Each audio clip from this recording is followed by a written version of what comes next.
história da DBA é uma história que vai lá para trás, porque a minha formação é de arquiteto, eu sou arquiteto, eu investi bastante nessa profissão, então eu fui para a área de planejamento urbano, fiz especializações, trabalhei numa autarquia do estado, a Emplaza, durante 12 anos. E nesses 12 anos eu tirei uma licença e fiz um mestrado na Universidade de Edimburgo, na Escócia, um curso de planejamento urbano e regional para países do terceiro mundo. Depois disso, eu ainda trabalhando na Emplaza, eu fiz um curso de especialização também em planejamento urbano no Japão. E antes disso, antes de tudo, quando eu ainda era estudante, eu fiz um curso também de planejamento urbano na Noruega. Então, quer dizer, é uma profissão que eu investi bastante, mas chegou uma hora ao trabalhar nessa empresa do Estado, eu vi que eu ia ser um burocrata e que aquilo não estava me satisfazendo de jeito nenhum. Então eu, junto com um amigo meu, que também estava cheio do trabalho dele, não gostava mais, ele era um cara que comercializava aço na África, e a gente almoçava e eu falava, Fábio, eu não estou afim de continuar com essa história, vamos fazer alguma coisa na área cultural? Isso era o fim dos anos 80. Ele falou, não, vamos fazer. A gente começou a pensar, e a gente fez um plano. Esse plano era um plano de pular fora dos nossos empregos, dos nossos trabalhos. E durante esse período a gente foi montando essa empresa. Chamava-se Companhia das Artes. E era uma ideia de arte em geral, não era literatura. E a gente começou fazendo uma produção de um curta-metragem sobre Brasília, do Radamés Inátali. Então era uma obra de cinema que chamava-se Brasília, uma Sinfonia. E a gente começou a procurar parceiros para fazer esse trabalho, e que a gente viu que ia acontecer o seguinte: a gente chegava lá e as pessoas falavam, olha, é muito interessante o que vocês estão oferecendo, mas vocês não conhecem alguém que poderia fazer o livro da nossa empresa? A gente está precisando fazer o livro da empresa. Aconteceu 3 vezes isso. Aí eu falei para o Fábio, olha, alguma coisa nós estamos vendendo produto errado para a pessoa errada. Eles não querem fazer o que a gente está vendendo. E a gente nem sabe bem o que a gente quer fazer, mas pelo menos aqui tem uma direção. E eu falei para ele, e eu sou arquiteto, então eu me interesso muito mais, eu estou vendo que eu me interesso muito mais pela questão dos livros do que pela questão do cinema. E aí foi uma mudança rápida, muito rapidamente nós mudamos para virar uma editora que a gente não tinha noção de como funcionava esse mercado e que era uma coisa meio nova, os livros culturais estavam começando a aparecer, e a gente começou a fazer livros sobre natureza, livros sobre alguns sobre história de empresa, alguns sobre biografias. Era um pouco assim, a gente estava tateando, não sabia bem o que a gente queria fazer. Não era literatura. Bom, essa empresa chamava-se Companhia das Artes. Quando a gente formalizou a empresa e a gente criou o logo, tudo isso, eu recebi uma ligação de uma pessoa chamada Luiz Schwartz. Ele falou, olha, você está fazendo uma empresa chamada Companhia das Artes, eu acabei de montar uma empresa chamada Companhia das Letras. Tem um problema aqui, como é que a gente faz? Eu falei, olha, não sei, deixa eu pensar um pouco, né? Aí voltei com o Fábio, nós conversamos, a gente falou, olha, a gente está falando Companhia das Artes, na verdade a gente está fazendo um trabalho mais empresarial, a gente estava indo mais, recebendo muitas demandas de fazer livros para a empresa. Falei, vamos chamar de Empresa das Artes?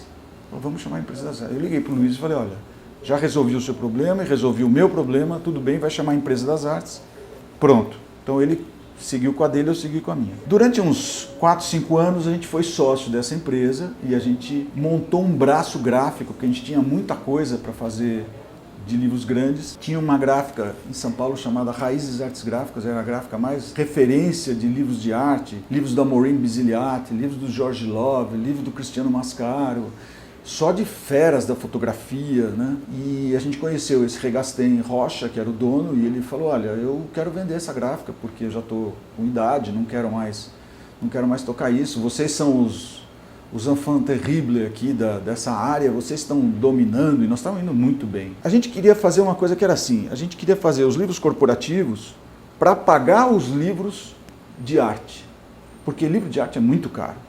Então eu no fim brincava, que falava, a gente acende uma vela para o diabo e uma vela para Deus. porque o que a gente queria fazer era um livro de arte. E a gente cobrava bastante aqui para poder fazer aqui. E essa gráfica veio a calhar para a gente. Uma gráfica que fica na Rua Quatá, pequenininha, né? Mas linda, uma gráfica com 3 máquinas bicolores, uma graça, cheia de artistas querendo fazer livros lá. Então era assim, era o métier, o ambiente que eu achava legal. E ele também. Então, o que nós fizemos? Nós montamos 2 empresas. Nós abrimos uma empresa que era o braço gráfico e a editora. A editora Empresa das Artes e a gráfica DBA. DBA que significava Dória Brito Ávila Artes Gráficas. Porque ele era Fábio Brito Ávila, é Fábio Brito Ávila, e eu sou Alexandre Dória Ribeiro. Então, é Dória Brito Ávila, DBA. Aí, depois de um tempo, a sociedade ia bem, mas nós não íamos bem, a gente resolveu separar, ele ficou com a Empresa das Artes, eu fiquei com a DBA, o braço gráfico. Quando eu fiquei com a DBA, eu conheci muita coisa, eu conheci toda a parte gráfica muito bem, conheci muito bem todos os fotógrafos, essa parte, vamos dizer assim, artística, eu estava muito envolvido. Na hora que a gente separou, vamos dizer assim, ele ficou com o bolo da cereja, eu fiquei com a parte podre da cereja, vamos chamar assim. Porque quando você tem um braço gráfico, os autores, os caras mais importantes ficam na editora. E por questões, vamos dizer assim, do jeito que a gente dividiu, ele ficou com a parte melhor, eu fiquei com a parte pior. Eu lembro de quando isso aconteceu, de eu pensar assim, puxa, eu tô acabado, isso aqui não vai dar certo, eu não tenho este conhecimento, esse know-how, como é que eu vou fazer? Eu estou acabado. Eu lembro de ir dormir assim, uma semana inteira sem dormir direito e pensando, acabou.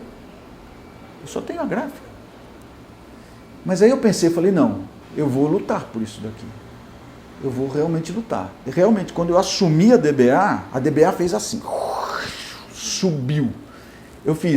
Eu abri um leque de livros de gastronomia que eu nunca tinha imaginado fazer, e eu conhecia, e se eu não conhecia, eu fui me apresentar e acabei conhecendo Charlot, Ofélia, todo o pessoal do Fazano, Emmanuel Bassolet, Olivier Anquier, todo mundo eu fui conhecendo, eu fui abrindo as portas, eu fui metendo as caras.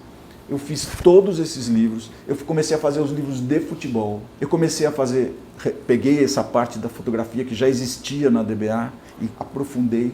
Então a DBA ficou muito conhecida nos próximos anos, assim, já eram os anos 90, já era muito conhecida.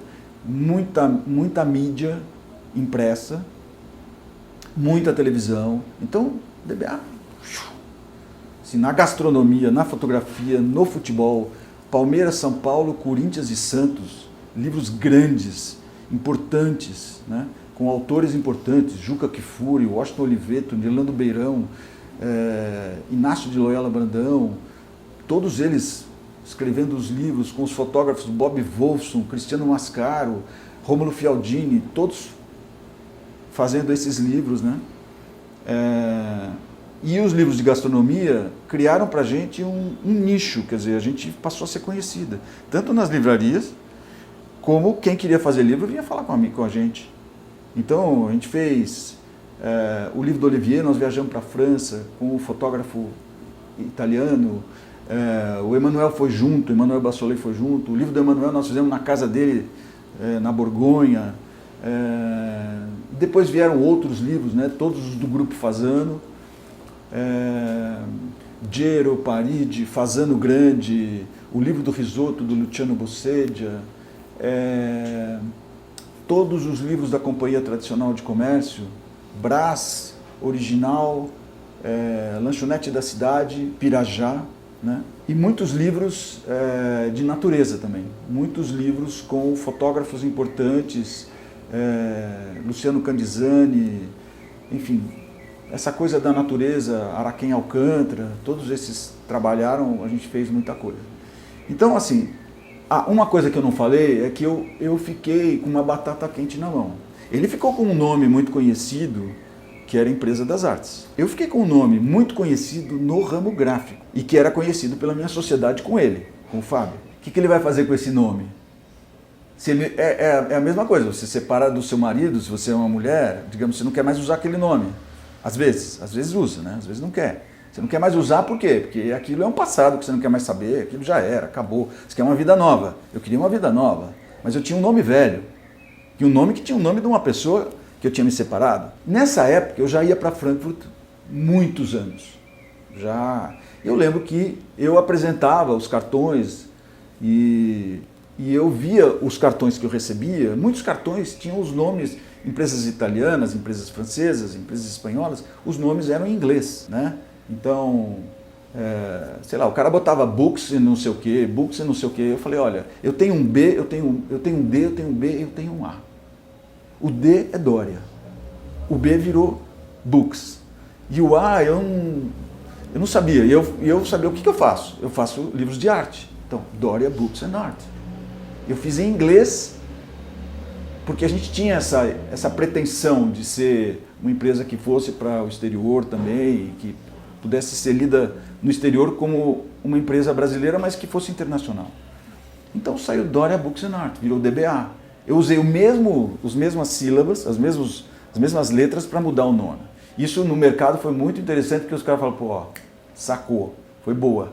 Né? Bom, aí é essa parte, a DBA estabelecida, a DBA é uma empresa que tem essa origem de livros coffee table, grandes e tal. Quando a gente já estava bem estabelecido, eu sempre tive uma vontade de ter uma incursão na literatura. Sempre. Por quê? Porque é aquela história. Se você gosta de ler, você gosta de ler, você também é capaz de... Você está fazendo alguma coisa relacionada à literatura. Se você gosta de ler, você quer fazer alguma coisa. Eu queria ter uma editora que tivesse essa pegada.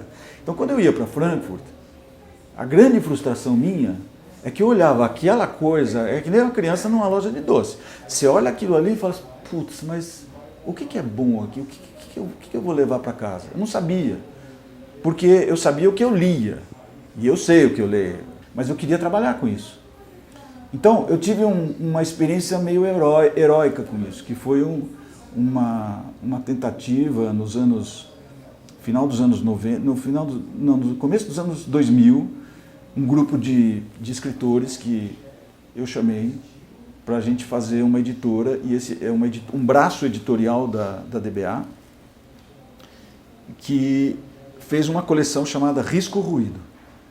Qual que era a ideia do Risco Ruído? O Risco Ruído era resgatar, através do ruído, coisas que estavam no mercado sem a devida atenção, eram bons, mas estavam largados. É como se pegar um jogador de futebol que ainda é bom, mas está aposentado, você traz ele de novo para jogar, né? E o ruído e o risco são coisas novas que você está arriscando. Então a gente fez essa combinação, a gente lançou uma coleção muito bem desenhada, muito bem selecionada, os títulos são maravilhosos, depois eles foram absorvidos por outras editoras, pela companhia, por outras aí. Mas era uma coisa heróica, era uma coisa sem estrutura, uma coisa sem, vamos dizer assim, sem um horizonte mais profundo. Você precisa, quando você vai fazer uma editora dessa que nem a DBA se propõe agora, a DBA Literatura, você precisa ter uma ideia de perspectiva, de fôlego, né? E o que aconteceu é que recebeu muitos aplausos e tal, e puf, desapareceu. Um pouquinho antes da pandemia, essa ideia voltou para mim. Falei, puxa vida, eu já estou velho, já estou aqui nessa parada faz tempo, eu gosto desse assunto, o que eu posso fazer para isso? Eu sabia o que eu precisava fazer. Eu sabia. Na verdade, eu sempre soube. Então, eu fui atrás desse assunto, eu falei, um dia eu estava almoçando, eu estava no Ritz almoçando, e o Cassiano Elec Machado estava almoçando. Eu conheço o Cassiano, que fez livro aqui com a gente, conheço o pai dele. E eu desci assim da mesa para sair, eu vi o Cassiano e falei assim, Cassiano, será que você podia me ajudar? Ele falou, claro, eu preciso achar um editor, porque eu preciso abrir esse flanco na DBA. Ele falou, tá bom, eu vou pensar e eu vou te falar. Quer dizer, não foi bem assim, a gente depois almoçou e tal, mas essa foi a conversa. E depois de um tempo ele me apontou um editor, que é o Antônio Chechenesky, e eu conversei com o Antônio, gostei do Antônio, trouxe o Antônio para cá, e no comecinho da pandemia, quando a pandemia aconteceu, nós começamos a DBA Literatura. Aliás, é até estranho, né? Que num momento totalmente difícil, a gente na contramão da maré, assim, totalmente na contramão, e fomos. E a ideia era começar pequeno, com qualidade, buscando coisas que tivessem dentro de vamos dizer assim, dentro de uma possibilidade nossa, econômica, e procurar crescer com essa qualidade. Então, a gente realmente foi atrás de coisas que estavam dentro do nosso bolso. E começamos a montar um catálogo bastante bom, bastante interessante, que depois a gente pode olhar. Mas aconteceu uma coisa que tem um lado bom e tem um lado ruim. O lado bom é que o Antônio, por trabalhar na DBA, por montar essa estrutura que a gente e essa pequena coleção inicial da DBA Literatura, ele se destacou. Claro que ele é um escritor de mão cheia, ele é um editor de mão cheia, ele não precisa disso, mas se destacou. Realmente apareceu, e mais uma vez a Companhia das Letras apareceu na minha vida de novo. E eu conheço o Luiz, mas apareceu de novo assim, ou seja, ele veio aqui, pegou o Antônio e levou o Antônio.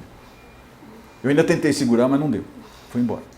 De novo esse gap aí, e aí apareceu, por indicação do Cassiano, por indicação de outras pessoas também, porque eu tive que me mexer muito, apareceu a Luísa. E a gente tem trabalhado muito bem, eu estou muito satisfeito, a gente tem um trabalho excelente de continuidade. Obviamente ela pegou ainda no pipeline coisas que já estavam compradas, coisas que já estavam contratadas e deu sequência, mas tem coisas novas, tem coisas que ela está trazendo, tem coisas que nós juntos estamos achando, mas sempre com a orientação dela. Gabi também foi uma contratação na época do Antônio e que agora trabalha com a Luísa, né?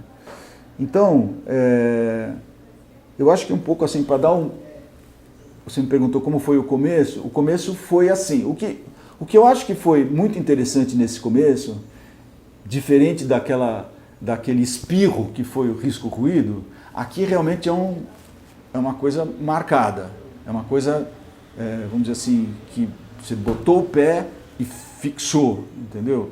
Tem perspectiva, tem futuro, tem respostas práticas para mostrar e tem continuidade.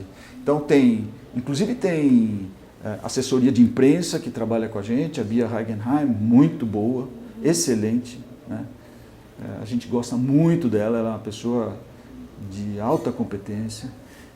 Temos um trabalho bom na área de mídia social, que a gente está trabalhando mais ainda, mexendo mais nisso, mas já é um bom trabalho, já temos um resultado aí dentro. A gente tem uma identificação no nosso projeto gráfico, feito pela Bia Dória. Uma coisa que você olha um livro da DBA Literatura, você já sabe que é da DBA Literatura. Então isso é muito bom, né?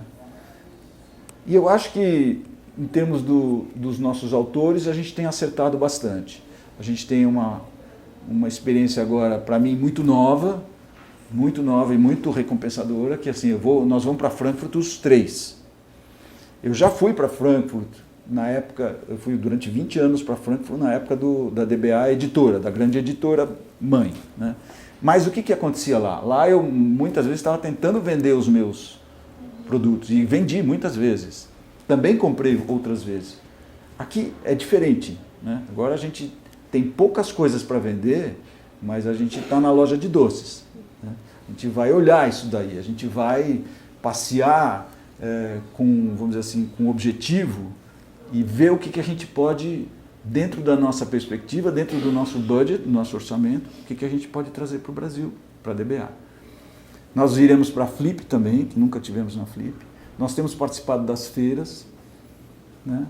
Eu acho que um ponto importante para falar são as livrarias também, isso é uma questão que toda editora vai provavelmente falar, essa mudança no cenário das livrarias, né? Você tem as livrarias novas que estão chegando, livrarias que são nem sempre de shopping, são livrarias muitas vezes de rua, muito interessantes, muito boas, livrarias com, como é que eu diria, com personalidade, livraria que sabe o que está fazendo, não é livraria que está vendendo drops, vendendo agenda, lápis, livro, tudo junto, não sabe qualquer coisa, não.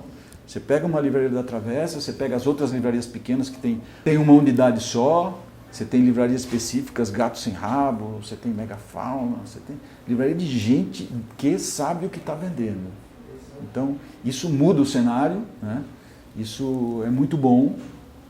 E por outro lado você tem as tristezas, né? Você tem Cultura, você tem Saraiva, livrarias que tomaram tombos enormes, Saraiva sem dúvida, Cultura está aí agonizando, eu não sei como é que vai, para onde vai, é uma pena, né? Uma cadeia de livrarias tão grandes no Brasil, Fnac que veio, entrou e saiu, enfim, mas também você tem a venda online, né? Você tem a Amazon, você tem outras coisas vendendo online, você tem os e-books, você tem tudo isso. Aqui em São Paulo e no Brasil tem um movimento de renascença. Elas estão se recuperando, eu acho que até tem um resultado interessante, né?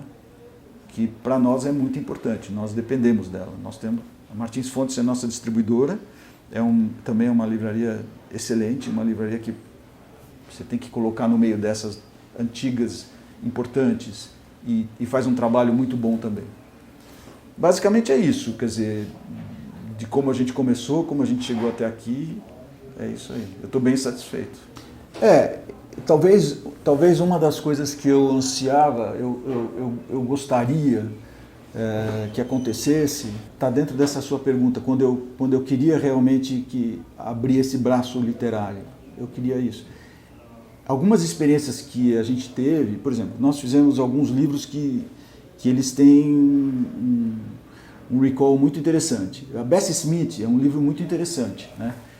Mas é uma autora que não é brasileira, é uma autora negra escocesa, que fala de uma cantora importante dos anos 20, negra, americana, que vem do sul dos Estados Unidos, uma coisa ligada muito à pobreza, ao sofrimento, ao preconceito, ao racismo e tal. E a gente fez um evento na Gato Sem Rabo que foi absolutamente sensacional. Foi maravilhoso. A Nath Grillo, ela fez uma ligação da Bessie Smith com o livro que a gente escreveu, com a questão do racismo, e fez essa ligação ali ao vivo, que foi demais. Então, esse tipo de recompensa, vamos chamar assim, que eu tive por ter feito este livro, por ter apostado nesse livro, é fantástico, entendeu? Então, aí um pouco a sua resposta, né? Os leitores gostam quando o livro é bom. Quando o livro tem a ver, eles respondem muito bem. E têm respondido muito bem aos nossos livros. Basta ver os resultados de imprensa que a gente tem tido. A gente ainda não tem um best-seller ainda, porque a gente está tateando nisso, mas eu acho que essas coisas acontecem com o tempo e não é uma preocupação minha, não estou atrás disso, eu estou atrás de fazer bons livros e publicar bons autores, né? Mas essa coisa de você ver o que os leitores falam, no Instagram a gente vê muito isso, então é muito legal, né? E tem uma satisfação muito grande aí, tem mesmo. As dificuldades são assim, voltando um pouco naquela história de que quando você é um leitor e que você gosta de ler, você pensa, muitos dos donos e editores ou proprietários de editoras, que nem a DBA, são pessoas que gostam de ler, né? Então, quando você gosta de ler, você pensa, puxa, eu adoraria comprar este autor, mas você não pode comprar este autor. Porque, esse autor custa muito caro, muito, muito caro. Segundo, esse autor já tem uma preferência, ele já está reservado para uma editora que já o edita. Entendeu? A não ser que você consiga alguma maneira que ele escorregou para o lado, a editora abriu mão daquele livro, a família, ele já morreu, a família decidiu sair daquela editora, sabe? Saiu da companhia, foi para a Record, saiu da Record, foi para a companhia, ou daí qualquer coisa desse tipo. Você não consegue ter acesso. E o segundo é, você precisa ter o dinheiro para comprar. Né? Então isso é uma coisa um pouco triste, é uma coisa que limita você, porque você realmente tem que ir pelas beiradas. Nós temos que ir pelas beiradas. Já falei para a Luísa aqui, assim, dentro daquela ideia de que a gente tem um projeto a longo prazo e a gente botou o pé na porta para ela não fechar mesmo, a gente vai seguir com isso, a gente tem que dar uns saltos maiores. Para dar saltos maiores você precisa ter mais dinheiro. Então você precisa ter um orçamento maior. Então, isso também eu já falei, a gente vai fazer. Mas é um pouco uma bola de neve, assim, uma coisa puxa a outra. Se você vai fazendo sucesso, você vai dando passos maiores. Se você não faz sucesso, você vai procurando sucesso. E nós não estamos procurando sucesso, essa é a verdade. Nós nunca fizemos nada comercial no sentido comercial da palavra. Do que é considerado livro comercial nas livrarias. Nós não fazemos isso. A gente está procurando boa literatura. Se for comercial, se der certo, muito bem. Se não der certo, a gente vai continuar nessa boa literatura. Tem gente aqui da área comercial da DBA Editora, que fala, nossa, eu não entendo como é que vocês não fazem este livro aqui. Fala pra gente mesmo, né? Porque eu tenho 2 bonés, eu trabalho lá e trabalho aqui. Então, fala pra mim, por que você não faz esse livro aqui? Isso aqui ia vender pra caramba, eu tenho certeza. Eu falei, mas isso não é para DBA Literatura, isso não é nem para DBA, não é nosso, nós não faremos isso. Ah, mas isso aqui ia dar um dinheirão. Eu falei, não, nós não faremos. Assim, a alegria que a gente tem é de fazer coisas muito boas. E eu acho que a gente tem feito e eu tenho muita felicidade. E vou dizer, uma felicidade muito solitária, é muito só minha. Porque é aquela história, casa de ferreiro, espeto de pau. Chego em casa, eu mostro para minha mulher, ela fala, legal. Aliás, sempre foi assim na minha vida. Sempre foi assim. Os outros falam, nossa, vocês são a editora que fez aqueles livros de gastronomia, vocês são a editora que fez aqueles livros de futebol maravilhosos, vocês fizeram a série Camisa 13, nós fizemos Camisa 13, tem Rui Castro, tem Mário Prata, tem Deus e o mundo, cada um com seus times de coração, né? E aí, chegava em casa e falava, minha filha tem 21 e outra tem 29. A de 29 trabalha com a gente, conhece bem todas as de 21, várias vezes chega, pai, aquele livro da Marisa Monte é da DBA? Eu falei, filha, você não conhece o livro? Não. Você dá para você arrumar um para mim? Eu falei, pelo amor de Deus. E vários assim, sabe? O livro do Skank é da DBA? O livro do Skank é da DBA. Então, Casa de Ferreiro e Espeto de Pau, né? Então, é uma coisa solitária. Eu gosto do que a gente faz. Eu acho que eu não faria nada que eu não gostasse. E a gente tem aqui um acerto, a gente vai publicando o que a gente gosta. E é isso, eu acho que tá bom. Tem que estar bom desse ponto de vista. Eu sei quais são as minhas limitações, eu não tenho... Não dá para eu andar ter um avião, eu vou andar de ônibus, tá bom, ok. Mas eu estou feliz, entendeu? Então é isso que é importante. Estou satisfeito. A gente tem um livro muito interessante que sai um pouco vamos dizer assim, da linha mestra da DBA Literatura, que é ficção, né? Que é um livro de não ficção, é uma biografia do Nelson Freire, chama-se O Segredo do Piano. Então é muito bonito, muito interessante, o autor é o Olivier Bellamy, e a gente não sabe bem ainda como vai ser esse lançamento, porque Nelson Freire é um pianista mundial importante, e a gente tinha pensado de fazer talvez um concerto e lançar o livro durante um concerto, junto com Cultura Artística, na Sala São Paulo. Então a gente está pensando nisso, não sei se vai ser possível, mas mesmo que não seja, o livro se sustenta em si, ele é muito bom. A Entidade é um livro da Luciana Strauss, uma autora argentina, muito interessante, que trata de de uma maneira fantástica, trata de o que acontece num escritório de repartição pública, com os fantasmas do que acontece lá dentro. Então, gente que quer subir, gente que quer passar rasteira, gente que... O RH, por exemplo, eles chamam o RH de inferno. Então, é muito interessante esse livro. A capa é uma capa que a gente encomendou para um artista espanhol chamado Juan Cabello, e ela reflete esse ambiente louco que muitas repartições públicas têm. Quem já trabalhou, eu trabalhei 12 anos, eu sei bem o que é. E, enfim, é um livro que a gente tem muita expectativa, é um livro bem legal, e acho que muitos brasileiros vivem essa realidade de funcionário público, né? Um outro livro chama-se Lo que no tiene nombre, é o nome em espanhol, é o que não tem nome. E o que não tem nome é como se diz, um dicho, uma expressão que existe na América Latina, que se refere a uma coisa que é muito difícil de se falar. E o que é muito difícil de falar? Uma das coisas mais difíceis de falar é quando uma mãe perde um filho. E quando uma mãe perde um filho, aparece essa expressão. Você não, ainda mais se for por suicídio, né? Você não consegue nem falar, você não consegue nomear.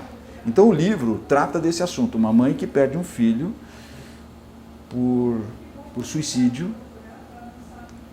E é uma temática difícil, mas é muito bonito o livro, porque ela conta, a mãe é a narradora, ela conta o suicídio, como aconteceu, a progressão, depois ela volta e conta como era o filho, ela conta o suicídio, depois ela conta como era o filho e como que ele morreu, e quem era ele. Inclusive tem uma passagem deles pelo Brasil, a família inteira passa pelo Brasil, pelo Nordeste, pelo Ceará, depois Recife, né? Acho que passa pelo Recife e passa pelo Rio também. E ele tem uma crise no avião, o filho tem uma crise no avião e é tratado no Brasil, então, enfim. Então, é um livro que é assim, muito bem escrito, por uma autora que é uma poetisa, e também a gente tem uma expectativa boa com esse livro, é um livro muito bonito. Temos alguns outros livros, a gente tem um segundo livro de um autor alemão que morreu nos anos 2000, Walter Kempowski, que a gente fez um livro dele que é Tudo em Vão, né? É um livro maravilhoso, Tudo em Vão, que conta a história de uma aristocracia alemã que vivia nas nuvens, sonhando com o final, quando a guerra está terminando, sonhando que se a gente não tomar partido, tudo vai ficar bem. O que é uma grande mentira. E tem a ver com o Brasil, tem a ver com a situação de vários países do mundo, né? É muito difícil você ficar sem tomar partido. Também é complicado você tomar partido. Então, como viver nisso, né? Como ser estratégico, E essa família não toma uma atitude boa, no sentido. Eles resolvem ter uma atitude meio aristocrática, assim, meio distante de tudo. E meio fantasiosa, do tipo, não, os russos estão vindo pelo norte da Alemanha, a Alemanha capitulou, eles estão entrando, mas eles não vão fazer nada com a gente. Imagina, quando os russos passam, acaba a família, né? Cada um da família vai morrendo. E isso é contado sob a perspectiva de um menino que é pequenininho, e ele tem a ver com o autor. A gente está fazendo o segundo livro desse autor, que é um livro muito interessante também sobre um bairro de Viena, né? Uma situação que também sofre muitas mudanças e tem a ver com a guerra. Tem a ver com a guerra também. Então a gente também está seguindo nesse segundo autor, no segundo livro do Walter Kempowski. Também estamos seguindo no segundo livro do Pablo Kachadjian. La Liberdade, o primeiro livro dele, né? E a gente está fazendo o segundo, que como chama? Uma oportunidade. Também é muito interessante porque é um personagem que se sente enfeitiçado, um personagem que está embrujado, né? Ele conta como é que ele lida com isso. Enfim, tem várias coisas. Eu acho que tem a ver com aquela sua pergunta, se isso são coisas que me satisfazem. Eu não estou falando isso pessoalmente, se satisfaz a editora, se a gente está feliz com isso. Eu acho que a gente está feliz. A gente está feliz com essas descobertas, né? Uma coisa que é interessante ao ter uma editora que nem a DBA Literatura, ou qualquer editora de porte médio, é que você tem que achar as coisas que brilham no meio das coisas que não brilham. E às vezes ela brilha só para você. E às vezes você não está prestando atenção e ela está brilhando para você, né? Então é por isso que é muito satisfatório, é muito legal quando você consegue que um livro que você comprou por um preço que você achou razoável, que ele seja um bom livro, né? Porque você pode editar qualquer coisa. Você pode ter 50 editores, você pode ter scouts por aí e tudo, mas nós estamos trabalhando com o que a gente tem. Só uma metáfora, assim, uma vez nós estamos fazendo um livro com Luciano Bosedia, que é o primeiro chefe do Fasano, um grande chefe italiano, né? Que veio da Lombardia e que virou muito amigo meu e muito divertido, fala tudo que vem na cabeça e tal. E nós estávamos fazendo o livro do risoto na casa dele, aqui na rua Santa Cristina, né? E tinha uma equipe grande fotografando, tinha gente iluminando, um pouco parecida com vocês, mas bastante gente e tal. E uma hora eu falei para ele: Luciano, escuta, já são 3 da tarde, nós não comemos nada, estamos mortos de fome, você que é o chefe. E ele, com aquele jeito, ele falou: desculpe, mas não tem nada aqui, não tenho nada. Eu falei: como não tem nada? Vamos fazer alguma coisa, vamos fazer um livro do risoto, não tem nada para a gente comer? Ele falou: vem aqui. Ele abriu a geladeira, tinha um pouquinho de cenoura, um pouquinho de abobrinha. Ele falou: mas tá bom, espera um pouquinho, eu vou fazer para você um risoto, para vocês. Ele fez um risoto com um pouquinho de abobrinha e um pouquinho de cenoura. Foi um dos melhores risotos, uma das melhores coisas que nós todos comemos. Então isso que eu estou dizendo, a gente aqui está procurando fazer esses risotos, porque a gente só tem abobrinha e só tem cenoura. Nós não estamos com a geladeira cheia que nem as grandes editoras, entendeu? Nós estamos fazendo com o que a gente tem. A gente já falou isso antes, né? Então é um pouco isso daí. Eu acho que o recado que eu diria é assim: muita gente conhece a DBA Editora, essa parte inicial nossa, né? Então a parte dos livros de futebol, gastronomia, fotografia, o Cláudio Edinger, os grandes fotógrafos e tal, o Márcio Scavone, que eu nem falei, são importantes. Mas essa é uma parte estabelecida. Essa parte é a parte nova, é a parte, vamos dizer assim, guerrilheira. É a parte guerrilheira. É a parte, como eu estou falando, que vai atrás das coisas, assim, no meio do mato mesmo. Nós estamos procurando, achando, tateando, né? Então eu acho que essa parte é a parte, como é que eu diria assim, vibrante mesmo. A parte nova, a parte que está se construindo com bastante perspectiva, com muita esperança, no sentido de, não esperança no sentido fantasioso da coisa, mas com o pé no chão. E que a gente está fazendo coisas boas, a gente quer fazer coisas boas, acho que a gente tem feito coisas boas e pode esperar que vem coisas muito legais pela frente. Eu tenho muita esperança de que em Frankfurt nós teremos bons resultados e é isso. Eu acho que eu estou feliz que esse sonho meu tá andando. Estou super feliz. Eu sonhava em Frankfurt com isso, sabe? Eu falava: nossa senhora, eu preciso vir aqui com alguém que me ajude. Eu estou sozinho nesse meio uma criança no meio de uma loja de brinquedos, sabe? Eu preciso de alguém que me ajude aqui. Como é que eu faço? E agora eu consegui, então eu estou muito satisfeito. E acho que isso resulta em bons livros. Então, eu e Gabi, a gente cuida só da curadoria da DBA Literatura, né? Então, para a DBA Editora, né, o selo principal, né, essa grande mãe, como o Alexandre falou, a gente não participa, né, ativamente. Então, na DBA Literatura, eu comecei em fevereiro, a Gabi, acho que abril do ano passado, faz um ano e meio, né? Então, na verdade, assim, eu entrei dando continuidade a um trabalho que já vinha sendo feito pela Gabi, pelo Antônio e pelo Alexandre. Então, acho que tem um pouco dessa tarefa de dar continuidade ao catálogo, né, de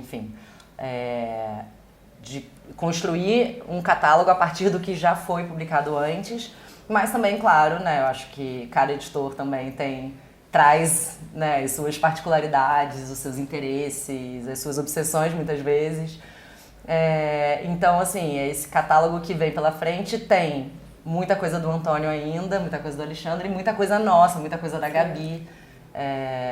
Então, é mais ou menos assim, né? A gente agora vai pela primeira vez como DBA Literatura para Frankfurt, então eu acho que esse vai ser um movimento, acho que bem importante para o selo, assim, né? Para expandir, né? Para expandir um pouco. Eu acho que a gente tem um catálogo que é bastante diverso em termos de nacionalidade, isso é uma coisa que me orgulha muito. A gente definitivamente não é um selo que fica fechado no eixo Estados Unidos e Reino Unido.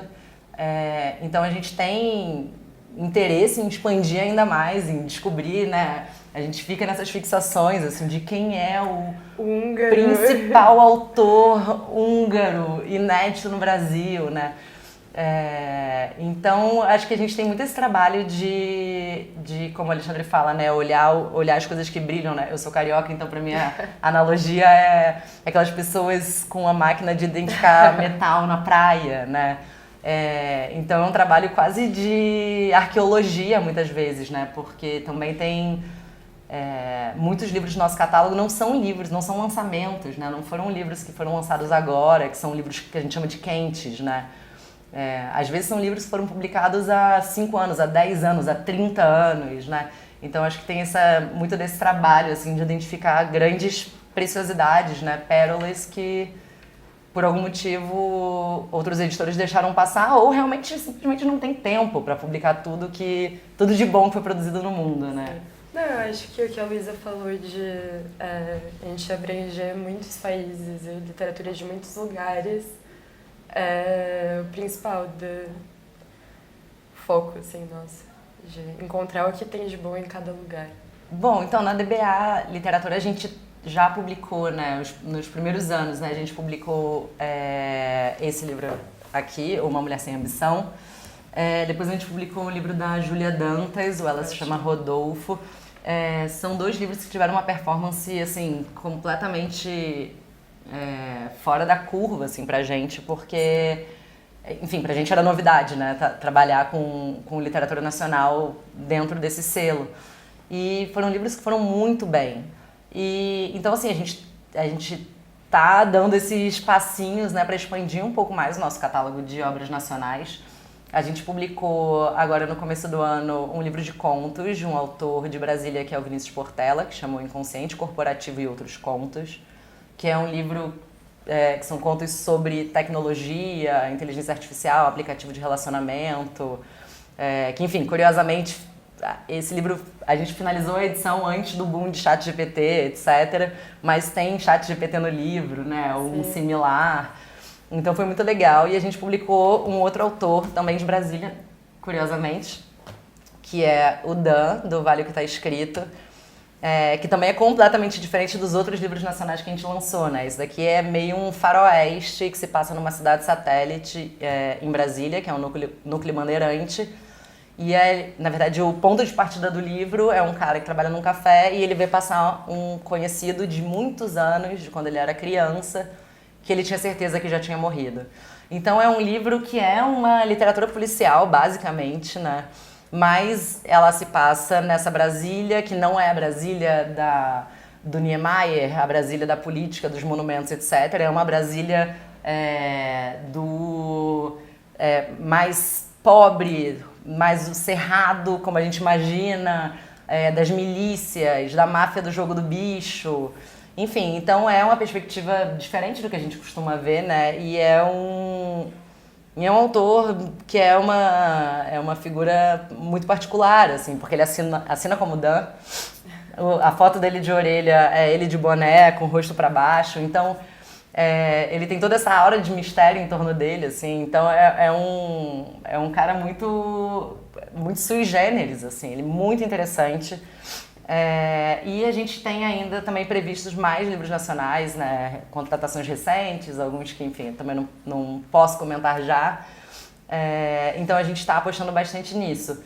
A gente está no Instagram, né? Só é a nossa única rede social e a gente tem uma resposta legal, assim, sim. Mas na verdade, bom, eu não tô há tanto tempo assim na DBA, então quando eu entrei já não era mais aquela pandemia tão avassaladora quanto alguns meses antes, né?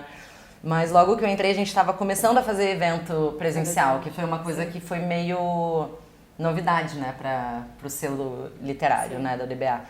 Que nasceu na pandemia, então não podia fazer nada, né? Até tinha feira da Unesp, da USP, online, né? Mas enfim, a gente sabe que não é a mesma coisa. Então, assim, logo que eu entrei, a gente fez a feira da Unesp presencial, a gente fez a feira do Pacaembu. Que mais? Bom, na feira do Pacaembu veio o Pablo Cachadian, né? Um autor argentino, veio pra cá para participar da programação oficial. Logo depois veio a Tita Hubert, que é autora do Meus Dias com Scopy, que é uma autora espanhola, que fez lançamento em São Paulo e no Rio. Então foi muito... foi um pouco emocionante, assim, para quem trabalha no mercado editorial. Depois de 3 anos fechado, a gente não ia nem em livraria, né? A gente voltar a ocupar esses espaços, ocupando espaços novos, né? Que é o caso da Feira do Pacaembu, que é um lugar maravilhoso. A feira pegou tração, né? Enfim... então, assim, eu acho que na Feira do Pacaembu especificamente, assim, foi meio um ponto de virada, eu acho, assim, pra gente, porque teve uma troca muito especial com os leitores, né? As pessoas iam lá pra saber o que tinha de novidade. Eu acho que a DBA conseguiu construir uma coisa que eu acho um grande trunfo, né? E isso mérito do Antônio, dos meus colegas que estavam aqui antes, né, também.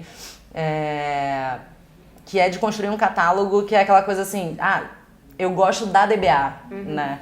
Não é eu gosto desse livro, né? Eu gosto do catálogo. Então, se isso é um lançamento da DBA, ainda que seja uma coisa que a princípio não tem a ver comigo, pode ser que eu goste, né? Então a gente tem um catálogo que é isso. Romance policial meio faroeste, Segunda Guerra, coming of age, realismo mágico argentino, biografia, enfim... maternidade, eu tô olhando aqui, você vai lembrando, né?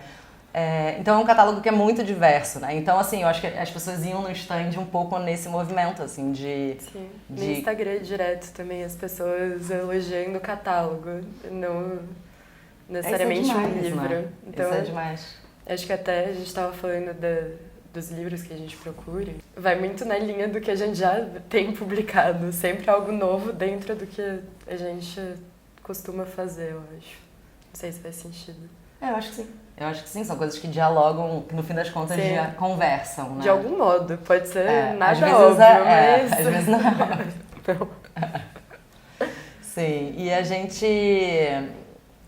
além da, enfim, né, a gente voltou a fazer evento presencial e aí agora esse ano a gente vai estar na Flip pela primeira vez, né? A DBA vai estar na Flip. Que é um evento que, enfim, acho que quem trabalha com livro ama.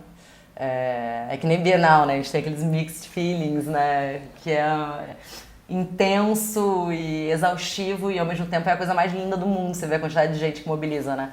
E a Flip, a gente vai estar presente, não na programação oficial, na programação paralela. Eu não sei se eu já posso dar spoiler, mas a gente vai ter... Na programação paralela a gente vai ter 2 autores, acho que um deles, pelo menos eu posso contar, que é o Vinícius Portela. Talvez estamos vendo de talvez fechar mais um autor. E a gente vai ter um happy hour, vai ter um coquetelzinho da DBA ali pra gente marcar a nossa presença, né? Que eu acho que é muito importante estar lá.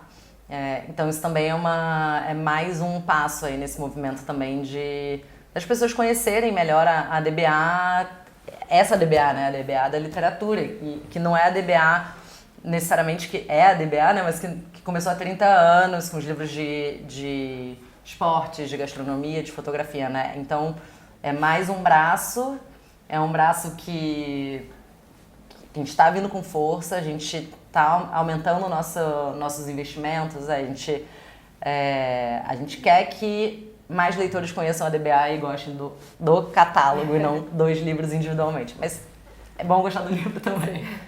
Eu acho que... de dificuldade, lembro do tweet que viralizou do Felipe Neto, né, agora, que na verdade levantou uma discussão que eu acho muito importante, principalmente porque veio do Felipe Neto, que é uma pessoa que eu até achava que talvez tivesse as informações de bastidores, né, mas eu acho que a gente fica tão nessa bolha que a gente não se dá conta de que pro leitor ele às vezes não tem dimensão, né, do que acontece por trás. E livro é um produto que, por mais que não pareça, é muito caro de produzir. Então, assim, a gente veio agora de uma discussão forte sobre isso, que eu acho legal, uma coisa meio realmente de talvez explicar por que um livro de 120 páginas custa R$65, né?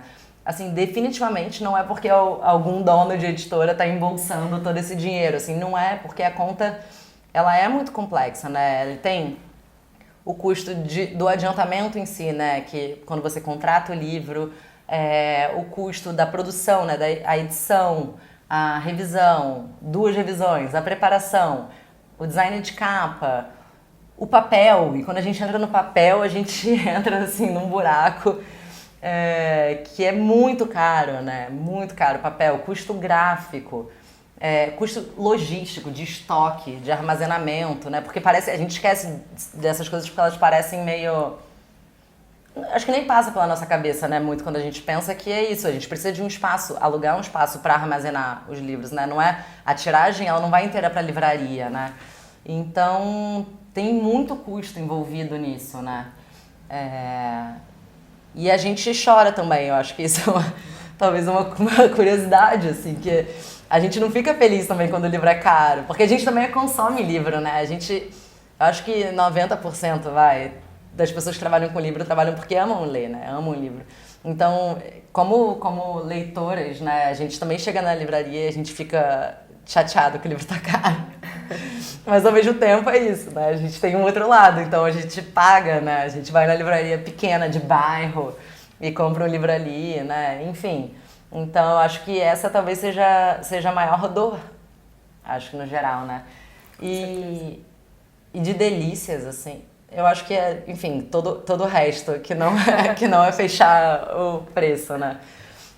Porque é isso, né? A gente trabalha com isso porque a gente ama. Acho que tem uma dor também que é não conseguir ler muito por lazer. Ou quando você consegue ler por lazer, você lê meio trabalhando, meio revisando. Nós não conseguir ler um livro sem achar erro. Enfim, acontece até nos nossos, é uma tragédia. De vez em quando você pega, né? Mas... Não pode abrir quando chega da gráfica. Não pode. Enfim, mas eu acho que de delícia é todo o resto, assim, e eu acho que tem uma coisa que é legal, assim, que você tá no bastidor também é muito legal, né? Por mais que isso te obrigue a ver o que tem de feio por trás, né? O que tem de difícil, de duro, enfim...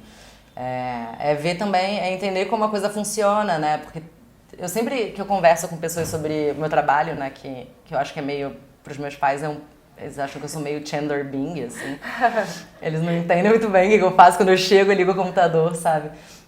Mas que aí eu sempre gosto de contar, assim, que muitas vezes contratar um livro é um leilão. E as pessoas não sabem disso, e é muito incrível, de fato, né? Você dá um lance, e aí depois outra editora dá um lance maior... E aí esses lances eles podem ir aumentando, ou a gente pode pedir uma melhor oferta, e aí você tem que dar o melhor lance.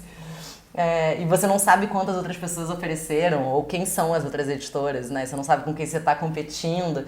Então tem uma coisa que é um pouco fascinante, assim, desse mundo, assim, que eu acho que em Frankfurt isso fica mais evidente, né? Mas a gente não tem nada parecido aqui no Brasil, né? De feira, de negócios, assim. Então... Eu acho que é muito legal também saber essas curiosidades de bastidores, assim, participar disso. Assim, eu comecei a trabalhar faz pouco tempo com isso, então, pra mim, tudo isso que você tá dizendo que é legal eu descobrir, eu tô exatamente nesse processo, assim, de descobrir como as coisas funcionam e o que eu gosto de fazer, e, enfim. E é muito massa você comprar um livro e produzir, e aí chegar na livraria e ver, e pensar que teve muita gente envolvida ali pra fazer aquilo acontecer. A gente tem algumas coisas. É que a gente produz com tanta antecedência, né? A gente já tá a gente tá super no ano que vem, né? Já na produção de livros e tudo. E dá vontade de falar de todos, né? Porque são nossos bebês. Vale a pena comentar de alguns especificamente, né? A gente agora vai lançar um livro que chama Pixel, que é de uma escritora húngara. Aí, ó, nossas obsessões. Que é de uma escritora húngara, que é poeta também, né? E que chama Cristina Toth. Perdão, Cristina, se eu tiver falado errado. Provavelmente. Provavelmente. Enfim, é um livro que ele desafia um pouco, né, essa questão de gênero, porque ele é dividido em capítulos, cada capítulo é uma parte do corpo, e essas partes do corpo elas estão conectadas entre si, então elas formam um romance. Então ele é um livro de contos, né? Por um lado, ele pode ser lido de maneira independente, mas as histórias elas se cruzam e elas vão, os personagens vão reaparecendo. Então o que é coadjuvante na primeira história, ele pode ser um protagonista na quarta, enfim. E é um livro, enfim, é absolutamente maravilhoso, assim. Eu estou muito contente com essa publicação porque é um livro, ela é uma autora, né, da Hungria, então boa parte dos contos até se passa em Budapeste, mas ele é um livro terrivelmente atual no que a gente tem de mais sofrido e dramático de crises na Europa, né? De xenofobia, de enfim, racismo, homofobia, enfim, imigração no geral é um tema muito presente no livro, né? Então tem personagens que são húngaros, mas tem personagens que são sérvios, que estão franceses em deslocamento. Então, eu acho que o deslocamento é um tema que talvez una todos esses personagens e essas histórias. E, bom, essa autora, ela vem ao Brasil. A gente está numa boa maré, assim, na DBA, de autores estrangeiros vindo para cá também, né? E ela vem para a Bienal Internacional de Jaraguá do Sul. Quer dizer, Bienal Internacional acho que é de Santa Catarina e acontece em Jaraguá do Sul, né? Enfim, ela vem pra cá e ela vai fazer um evento no Sul e depois ela vem pra São Paulo fazer um evento aqui. Então, assim, esse é um dos nossos próximos lançamentos, né? Assim, acho que esse é imediatamente o próximo. E, bom, a gente tem também o livro de uma escritora francesa que chama Nathalie Léger, que é L'Exposition. Ai, Gabi, fala um pouco desse livro, você fala tão bem, ele veio por indicação da Gabi também, então acho que é... Bom, a Exposição é um livro de uma autora francesa que é arquivista, então é interessante como ela faz... É um romance, mas também é ensaístico, mas também meio autobiográfico, então ela fala sobre a vida dela, sobre a relação do pai com a mãe, enfim. E o livro é parte de uma trilogia. É o primeiro livro, né, da trilogia, e ela sempre vai falar sobre alguma mulher cuja história foi deformada ou mal vista. Ou apagada. Apagada também. E nesse primeiro ela vai falar sobre a Condessa de Castiglione, que era uma nobre que... por algum motivo, era obcecada em tirar retratos de si. Ela contratava um fotógrafo e ela tirou quantos? Você lembra o número? Eu não lembro a quantidade. Mas era uma quantidade assim, que levou ela à falência. Sim. Por causa disso. É que era uma época, isso é século XIX, né? Então era uma época que não tinha o acesso à câmera fotográfica. Certamente não era como hoje, que a gente tira 10 selfies em 1 minuto. Sim. Mas eu gosto de uma comparação que acho que na edição americana eles fizeram de comparar ela com a Cindy Sherman, aquela artista que também tira vários retratos e vai mudando a própria imagem. Então ela usava vários adereços, várias coisas, enfim. cenários diferentes, poses esquisitas para a época. E ela fala sobre essa mulher, porque ela foi muito mal representada, sempre como essa mulher fútil, obcecada pela própria imagem, e, enfim, que no final era uma artista, né? Sim. E no fim também, eu acho que o fim da vida dela, spoiler, mas não é spoiler quando, enfim, é uma pessoa real, mas que ela teve um fim de vida muito trágico, muito triste, né? Muito recluso. Morreu sozinha. Casa com paredes pintadas de preto, uma coisa assim, muito... Enfim, uma pessoa que claramente não fazia isso pelos motivos que a gente pensa tradicionalmente que uma mulher tiraria uma foto de si mesma, sabe? Enfim, é uma grande figura, e a Nathalie Leger, ela é arquivista, curadora, então assim, ela é um personagem, né, também, essa autora. É uma figura bem fascinante, assim. Acho que até por ela ser arquivista, assim, de conseguir retomar essas imagens que hoje em dia, sabe, ninguém ouve falar sobre ela. Tem o segundo da trilogia, não sei se... espero que sim. Espero que sim. Mas é sobre a Bárbara Loden, que era uma diretora de cinema que fez aquele filme Venda. E ela fez só esse filme e desapareceu. Então ela vai e tenta buscar também a história dessa diretora de cinema, na terceira de uma artista performer italiana. Enfim, de buscar essas pessoas que a gente não conhece ou passou a não conhecer por algum motivo. Sim, e aí já é o nosso pezinho de DBA na não ficção também, assim, né? Esse livro... Na definição, né? Essa é uma linha super tênue, né? Ele vai se chamar, acho que A Exposição aqui, e ele é bem essa transição, né, de ficção, não ficção, enfim. Uma linguagem super poética. Não, só queria falar de um livro, assim, que eu acho que é uma... Sei. Você já sabe o que eu vou falar? Que enfim, eu acho uma coisa muito... Essas coisas malucas que acontecem,